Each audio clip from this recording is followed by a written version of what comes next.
Château-Redon est une commune française, située dans le département des Alpes de Haute-Provence, en région Provence-Alpes-Côte d'Azur. Le nom de ses habitants est Château-Redonnais.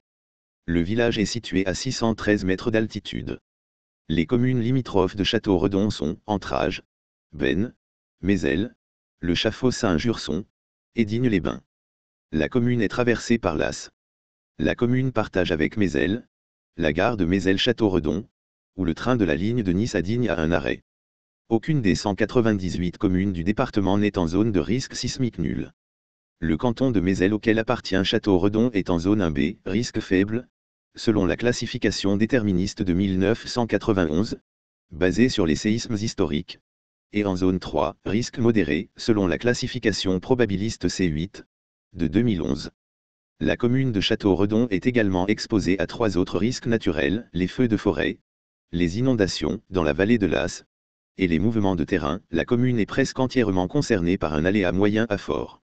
La commune de Château-Redon est également exposée à un risque d'origine technologique, celui de transport de matières dangereuses par route. La route nationale 85 et la départementale RD 907, ancienne route nationale 207, peuvent être empruntées par les transports routiers de marchandises dangereuses. Aucun plan de prévention des risques naturels prévisibles n'existe pour la commune, et le DICRIM n'existe pas non plus. Le tremblement de terre qui a été ressenti de la manière la plus sensible dans la commune est celui du 19 juin 1984, avec une intensité macrosismique de 5 sur l'échelle MSK, et Aiglun pour épicentre. La localité apparaît pour la première fois dans les textes au XVIe siècle, Castel-Redon. Le nom actuel est une francisation de l'occitan, signifiant village fortifié, de forme ronde. Histoire. Le sommet du Cousson était occupé par une communauté de bergers au 7e siècle. En 1035, Almérade, le prêtre de cette communauté, fait don de la chapelle Saint-Michel de Cousson, à l'abbaye Saint-Victor de Marseille. La localité apparaît pour la première fois dans les chartes au XIIIe siècle, Castrum-Rotundum. L'ancien village est au lieu-dit Cornette, et s'est déplacé progressivement au pied du château. La communauté de Sueil, Suy ou Seulia, comptait 23 feux en 1315. Son église Saint-Martin relevait de l'abbaye Saint-Victor de Marseille, qui percevait les revenus qui y étaient attachés. Elle est fortement dépeuplée par la crise du XIVe siècle, la peste noire et la guerre de Cent Ans, et annexée par celle de Château-Redon au XVe siècle. Le fief correspondant est lui aussi réuni à celui de Château-Redon. Les deux communautés relevaient de la viguerie de Digne. Durant la Révolution, la commune compte une société patriotique, créée après la fin de 1792. Pour suivre le décret de la Convention du 25 Vendémiaire de l'an 2, invitant les communes ayant des noms, pouvant rappeler les souvenirs de la royauté, de la féodalité ou des superstitions, à les remplacer par d'autres dénominations, la commune change de nom pour Belair.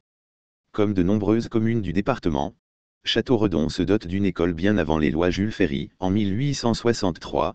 Elle possède déjà une école qui dispense une instruction primaire aux garçons, au chef-lieu.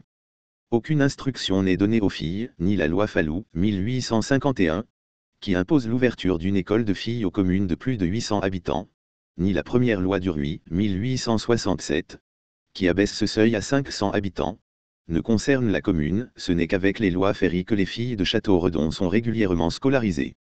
Le 15 mai 1892, le premier train entre en gare de Mézelles-Château-Redon, lors de l'inauguration du deuxième tronçon de la ligne de Nice à Digne, tronçon allant de Mézelles à Saint-André-les-Alpes.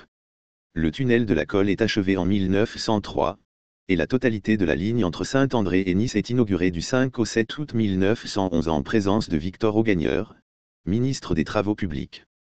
La libération de Château-Redon est marquée par le passage d'une colonne de la 36e division d'infanterie, US, le matin du 19 août 1944, venant de Riez et se dirigeant sur Digne, via le col de l'Orme. Cette colonne progresse presque sans opposition, mais à Château-Redon, elle est accrochée à l'endroit où la voie de chemin de fer traverse la route allant à Mézelles. Au moment où la colonne blindée s'approche, les Allemands tirent de leur position surplombant la route. Ils décrochent ensuite vers le village, où ils sont pris à partie par les canons des blindés. Certains sont faits prisonniers dans le village, d'autres dans la chapelle. D'autres se replient vers la clue de Chabrières, et engagent le combat avec des résistants. Jusqu'au milieu du XXe siècle, la vigne était cultivée à Château-Redon. Le vin produit était destiné à l'autoconsommation. Cette culture est aujourd'hui abandonnée. Un bâtiment imposant, résidence seigneuriale du XVIIe, domine le village et est appelé château. La balustrade de l'escalier intérieur est en gypserie. L'église paroissiale est consacrée à Saint Maxime, XIXe siècle. La chapelle Saint-Michel de Cousson est fondée en 1010, ou avant. Elle est consacrée par l'évêque de Digne, et celui de Toulon. Son prieuré relevé de l'abbaye Saint-Victor de Marseille. But de plusieurs pèlerinages, elle est restaurée en 1983, une sculpture mérovingienne est encastrée dans son mur extérieur. Elle abrite un chancel, inscrit aux monuments historiques.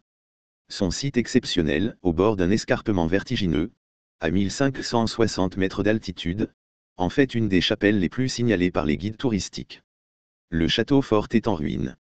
Les chapelles Saint-Jean-Baptiste de Cornettes, dans le ravin du même nom proche du village, et Notre-Dame des Cornettes, sur un sommet au sud du village, sont en ruine.